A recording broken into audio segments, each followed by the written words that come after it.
Friends, मैं आपको एक बहुत बड़े ट्विटर कैंपेन के बारे में बताने वाला हूं। जैसा कि मेरे सारे रेलवे एस्पिरेंट्स से मैं एक बात कहना चाहता हूं कि कल लास्ट नाइट रेलवे एनटीपीसी का स्कोर बोर्ड जारी हुआ है और जैसा कि आपको पता चलेगा कि जो 1 करोड़ 20 लाख फॉर्म भरे थे 2019 में रेलवे ने एक वैकेंसी निकाली थी। फरवरी 2019 में रेलवे ने एनटीपीसी के तहत बहुत सारे कोर्ट्स गार्ड स्टेशन मास्टर की जगह निकाली थी और लास्ट नाइट क्या है कि रेलवे एनटीपीसी ने अपना रिजल्ट डिक्लेयर किया है। तो उसमें स्कोर बोर्ड में पता चला है तो बहुत सारे जोन्स की बहुत सारी कट ऑफ गई है, बहुत सारी कट ऑफ। अगर मैं कट ऑफ की बात करूं तो 90 प्लस कट ऑफ गई है बहुत सारे स्टेट्स की। अगर मैं यूआर की बात करूं तो जैसे थोड़ी सी उससे नीचे जैसे EWS, SC category, ST category और अगर मैं इससे ऊपर बात करूं तो ओबीसी कैटेगरी। तो यहाँ पर क्या है कि परसेंटेज जो नंबर ऑफ स्टूडेंट जो परसेंटेज लेने थे हमें, एनटीपीसी ने क्या है किसने बोला था कि जितनी मान लो 35,000 जगह हैं एनटीपीसी में, 35,000 जगह थी 2019 में। तो उन्होंने नोटिस में बोला था कि 20 गुने मल्टीप्लाई 20 हमें स्टूडेंट लेने हैं। लेकिन क्या किया कल कि जब भी लिस्ट जारी हुई है प्रत्येक जोन की तो उसमें क्या किया इन्होंने कि 3 से 4 लाख बच्चे लिए हैं। इन्होंने हमसे बोला था कि कम से कम 8 लाख बच्चे लिए जाएंगे एनटीपीसी सीबीटी 2 के लिए। लेकिन कल क्या है कि एक ही जोन में बहुत सारे कम बच्चों के मतलब बहुत सारी कम स्टूडेंट को सिलेक्ट किया है। इससे क्या है पूरे स्टूडेंट फैमिली में बहुत ही ज्यादा हलचल मच चुकी है। क्योंकि क्या है कि रेलवे ने एक बहुत बड़ा धोखा किया है सभी स्टूडेंट्स के साथ। क्योंकि जो हमें बताया गया था कि 20 गुने बच्चे लिए जाएंगे वो नहीं हुआ ऐसा। 3 से 4 लाख बच्चों को पेपर दिए जाने का मौका मिला है जो कि सीबीटी 2 है। और एक बच्चा, इसमें सबसे बड़ी प्रॉब्लम क्या हुआ है कि एक बच्चा लेवल 1, लेवल 2, लेवल 3, लेवल 4 काफी जगह सिलेक्ट है, जबकि बहुत सारे बच्चे मान लो 1 करोड़ 20 लाख फॉर्म भरते हैं 2019 में और सिलेक्ट होते हैं केवल 2 पेपर देने के लिए 3 से 4 लाख। तो ये बहुत बड़ा डिफरेंस हो जाता है जो कि किसी भी मतलब एसएससी से भी ज्यादा कट ऑफ गई है, जो बहुत ही अच्छी खबर नहीं है। और जैसा कि आपको पता चला होगा कि आज रेलवे एनटीपीसी का ट्विटर पे हमें कैंपेन कराना है। मतलब इंडिया में क्या है कि भर्ती निकालने के लिए कैंपेन कराना पड़ेगा स्टूडेंट को, उसको पेपर कराने के लिए भी कैंपेन कराना पड़ेगा, उसके रिजल्ट के लिए भी, आंसर की के लिए भी, ज्वाइनिंग लेटर के लिए भी।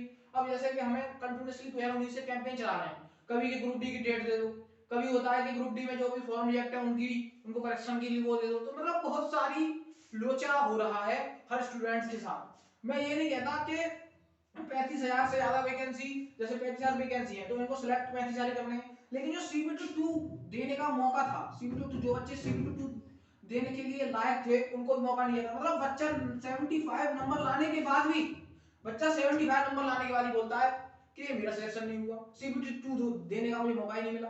तो मतलब इस भारत देश में स्टूडेंट्स की इतनी कंडीशन खराब हो चुकी है। और ये मैं नहीं कह रहा, ये रिजल्ट बता रहे हैं, कल का रिजल्ट स्कोर कार्ड बोर्ड जिसने जताया उसका मनोबल बहुत ही ज्यादा टूट चुका है। सोचा है कि कोई बच्चा पेपर देने आता है, उसके 70 नंबर रॉ मार्क्स आ रहे हैं, उसके बाद भी उसे नहीं लगता कि मुझे सीबीटी 2 देने का मौका मिलेगा या नहीं मिलेगा। ये हमारे भारत की कंडीशन है। मैं ये नहीं कहता कि 35,000 से वैकेंसी बढ़ा दी जाए या मुझे भी सिलेक्ट कर दिया जाए, लेकिन जो डिजर्व करता है उसको नौकरी मिलनी चाहिए। और सीबीटी 2 में और दोबारा आंसर की और स्कोर बोर्ड जारी किए जाएं, जिससे क्या है आंसर की तो वही ठीक है, लेकिन सीबीटी में क्या है जो बच्चे और ज्यादा लिस्ट बढ़ाई जाए, जिससे क्या है सीबीटी देने के लिए नंबर ऑफ स्टूडेंट्स की बढ़ाई जाए। जिससे क्या है अब बच्चा जब नेक्स्ट पेपर में बैठेगा, जैसे आने वाला फ्यूचर में ग्रुप डी का एग्जाम होने वाला है, उसमें कम से कम 2 से 3 करोड़ फॉर्म भरे हुए हैं और 1 लाख जगह है।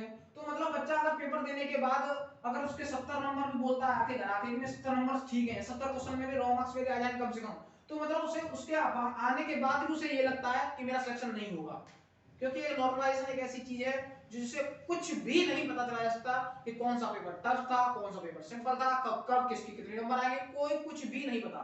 अब देखना 1 करोड़ 20 लाख, 1 करोड़ 20 लाख स्टूडेंट्स में से सिर्फ सीबीटी 2 के लिए, सिर्फ सीबीटी 2 के लिए 3 से 4 लोगों को सिलेक्ट किया गया है। और एक बंदा सिलेक्ट किया है 3 से 4 लेवल में, जैसे स्टेशन मास्टर हो, गुड्स गार्ड हो, टाइपिस्ट हो, और बाकी के 1 करोड़ 16 लाख बच्चे बिल्कुल बाहर, यानी पहली स्टेज में क्वालिफाइड नहीं है। तो बच्चे का मनोबल कितना गिरा होगा। तो मैं सभी स्टूडेंट्स, जैसा कि आपको पता चला होगा कि जब भी कोई प्रॉब्लम आती है स्टूडेंट के साथ, मैं एक छोटी सी वीडियो बनाता हूँ।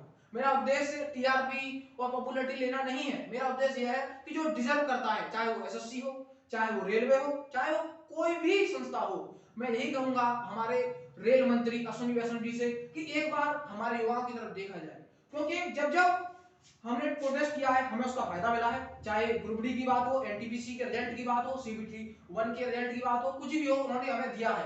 तो मैं बस भारत के युवा से यही कहूंगा कि कहीं ना कहीं एक वीडियो बनाए और कहीं ना कहीं ये बात को हमें ट्विटर पे कैंपेन करना चाहिए। जैसा कि आपको पता होगा नाइट में खान सर ने एक वीडियो बनाई थी, उन्होंने बोला है कि अगर खान सर तुम्हारे साथ नहीं खड़े हैं तो समझ जाओ कि खान सर है ही नहीं इस दुनिया में। और हमारे उत्कर्ष वाले गौरव सर हैं, गौरव सर ने भी बोला कि हम इसके खिलाफ प्रोटेस्ट करेंगे। सारे स्टूडेंट्स ने एक ट्विटर कैंपेन चलाया है जो कि 10 बजे है, 16 जनवरी 2020, रेलवे एनटीपीसी। तो ये हमें क्या है, वर्ल्ड लेवल पे ट्रेंड करना है, जिससे क्या है मोदी जी को पता चले, अश्विनी वैष्णव जी को पता चले कि भारतीय युवाओं के साथ रिजल्ट में क्या हो रहा है। तो मैं बस यही कहूंगा सभी भारतीय युवाओं से और सभी बड़ी बड़ी संस्थाओं, चाहे एसएससी हो, चाहे चाहे रेलवे हो, चाहे कोई भी बड़ी संस्था हो, चाहे यूपी ट्रिपल एससी भी हो, कि भर्तियों को टाइम से की जाए। और अगर टाइम से आप नहीं कर पा रहे तो एक सीक्वेंस में बच्चों के साथ खिलवाड़ ना की जाए, क्योंकि जब बच्चा नेक्स्ट पेपर देने जाएगा ना, अगर उसके 100 में से 70 नंबर भी उसके आते हैं रॉ मार्क्स, तो भी वो नहीं बोल सकता कि मेरा सिलेक्शन हो जाएगा। और ये भर्ती 2019 की भर्ती है, 2019 की भर्ती, यानी कि लगभग 3 साल हो जाएंगे फरवरी में। 3 साल होने के बाद भी अभी सीबीटी 1 चल रहा है, अभी सीबीटी 2 होगा, किसी की टाइपिस्ट होगी, किसी का साइको होगा। मतलब सिलेक्शन 2019 में अगर कोई बंदे ने फॉर्म भरा है तो मतलब उसको पता ही नहीं है कि 2024 तक उसे जॉब मिल जाएगी या नहीं मिल जाएगी। तो ये भारत की बहुत बुरी कंडीशन हो चुकी है। मैं बस यही कहूंगा कि रिजल्ट को रिवाइज किया जाए और स्कोर कार्ड को दोबारा से इंप्रूव करने के बाद क्या है कि उसमें थोड़ी नंबर ऑफ स्टूडेंट सीबीटी 2 के लिए एलिजिबल की जाए। तो सभी टीचर्स और जैसे सभी यूट्यूब्स अच्छे अच्छे हाई एजुकेटेड हैं, जैसे वाईफाई स्टडी है, उत्कर्ष क्लासेस है, खान सर है, एग्जामपुर है, सभी हमको प्रोटेस्ट करना है। मैं यही कहूंगा जो भी भारत के युवा, यानी कम से कम 1 करोड़ 20 लाख लोग, 1 करोड़ 20 लाख लोग ने फॉर्म एलिजिबल किया है, कम से कम उसमें से 30 से 40 लाख लोग तो सिंसियर होंगे। ऐसा नहीं हर बंदा नहीं होता कि फॉर्म डाल दिया और बस हो रहा चल रहा है, नहीं नहीं नहीं, हर बंदा नहीं होता ऐसा, कुछ बच्चे बहुत सिंसियर भी होते हैं। तो 10 से 20 लाख लोग भी ऐसी वीडियो बना देंगे ना तो मोदी जी के कान में पहुंच जाएगी ये बात, और अश्विनी वैष्णव जी को फिर से जिससे जितने जितने हमने प्रोटेस्ट किए हैं उनका फायदा मिलेगा। क्योंकि ग्रुप डी की डेट लेने के लिए हम प्रोटेस्ट कर रहे हैं, मतलब आधी जिंदगी स्टूडेंट्स की तो यही निकल जाएगी प्रोटेस्ट कि हमारा पेपर करवाओ, कि हमें रिजल्ट दो, कि हमें आंसर की दो, कि हमें ज्वाइनिंग लेटर दो। मतलब पढ़ें या ये काम करें भाई, ये तो हमें सोचना पड़ेगा ना। आपका इलेक्शन आ गया तो 2019 में आप भर्ती निकाल देते हैं, उसके बाद 2022 तक सीबीटी 1 ही हो पा रहा है, सीबीटी 2 कब होगा, टाइपिस्ट कब होगा, ज्वाइनिंग कब होगी, कब मेरिट आएगी फाइनल, पता ही नहीं। मैं ये नहीं कह रहा कि आप नंबर ऑफ स्टूडेंट की वैकेंसी बढ़ाओ, मैं ये कह रहा हूं कि सीबीटी 2 के लिए एलिजिबिलिटी बढ़ाई, जिससे क्या है बच्चे का मनोबल न टूटे। क्योंकि जहां अगर बच्चे का मनोबल टूटे, परीक्षाएं क्यों हो रही है इंडिया में कि बच्चों का मनोबल जो डिजर्व करता है उसको जॉब मिले। और यहाँ कुछ लोग ऐसे बोलते हैं ना कि किसी पार्टी को, मैं किसी पार्टी को सपोर्ट और अगेंस्ट नहीं हूं, मैं बस ये हूं जो है वो लीगल होना चाहिए और जो डिजर्व करता है उसको जॉब मिलनी चाहिए। ठीक है ना, ठीक है, थैंक यू, धन्यवाद। और मैं बस यही कहूंगा अश्विनी वैष्णव जी से स्पेशली कि प्लीज इस रिजल्ट के बारे में एक बार सोचा जाए। Thank you.